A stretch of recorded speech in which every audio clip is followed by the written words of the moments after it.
chi out of their bodies in luminous blasts or crackling bolts. If Yang Guang had faced them as a human, they'd have loomed as big as houses and vaporized him instantly.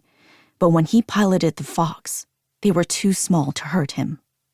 As he smashed them with the fox's claws, bursts of foreign emotion shot through him, grief and terror and rage, as riotous as static.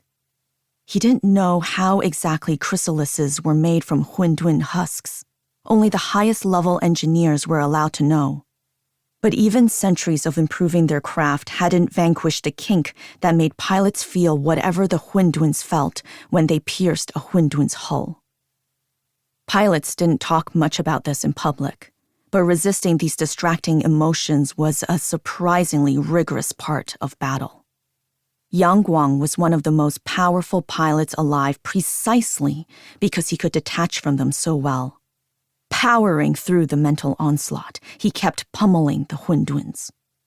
The fox's 9 tails swished and creaked behind him like 9 new limbs, slapping larger Hunduns away with resonant clangs. Yang Guang had no pity for them. The Hunduns were invaders from the cosmos who'd pulverized the height of human civilization some 2,000 years ago and shattered humanity into scattered tribes. If it hadn't been for the Yellow Sovereign, a legendary tribal leader who'd invented chrysalis crafting with help from the gods, civilization would never have recovered, and the planet would have belonged to the Hunduns by now. Camera drones whizzed around the fox like red-eyed flies. Some of them belonged to the Human Liberation Army. Others were from private media companies, broadcasting the battle to all of Huaxia. Yang Guang stayed hyper-vigilant, not letting himself make a mistake, lest he disappoint his fans. "Nine-tailed fox! There's a prince class in the herd!" An army strategist shouted through the speakers in the fox's cockpit. Yang Guang jerked alert. A prince-class Hundun was a rare opponent, the same weight class as the fox.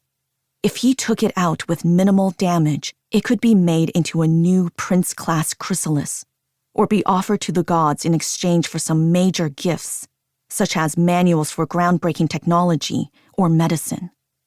And the win would give a massive boost to his battle rank. Maybe he'd finally shoot past Li Shiming, that convicted murderer who did not deserve to be Huaxia's top pilot. For a clean shot, Yang Guang would have to shift the fox into a more complex form. "Xingtian, cover me!" He called to his closest comrade through the fox's mouth, his qi broadcasting his voice across the battlefield. "I'm going to transform."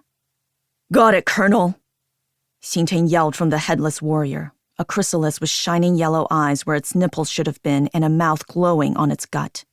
It stomped in front of the fox, battering the swarming Hunduns with a giant spirit metal axe. They died in splatters of light.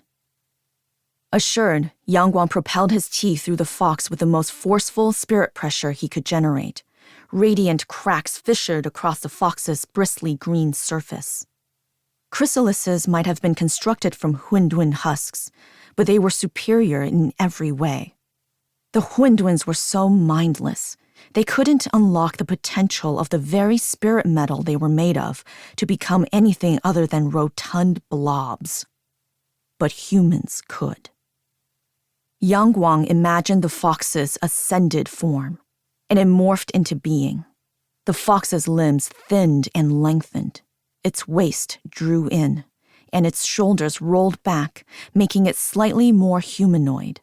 Its 9 tails became as sharp as lances, and they fanned out from the base of its back like sun rays, the way real 9-tailed foxes perk their tails up to intimidate enemies. He raised the fox upright. With his qi conducting at a higher spirit pressure, he had enough control and finesse to balance it on 2 legs. That set the fox's front claws free to fight with a weapon. With an over-the-shoulder reach, Yang Guang fused a claw around one of the fox's tail lances and snapped it from its back. He barreled through the roiling herd of differently sized Hunduns until he spotted the prince class.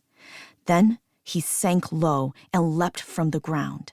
The lance arced through the night, hurling a gleam of moonlight before...